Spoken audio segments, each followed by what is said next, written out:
அப்ப யாரு அம்மா யாரு நானும் பார்க்கல, கண்ணீரத்தான் கண்டேன் அம்மா தாய்ப்பால் பார்க்கல.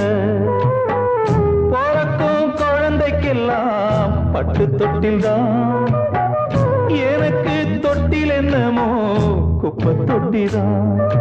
அப்ப யாரு அம்மா யாரு நானும் பார்க்கல, கண்ணீரத்தான் கண்டேன் அம்மா தாய்ப்பால் பார்க்கல.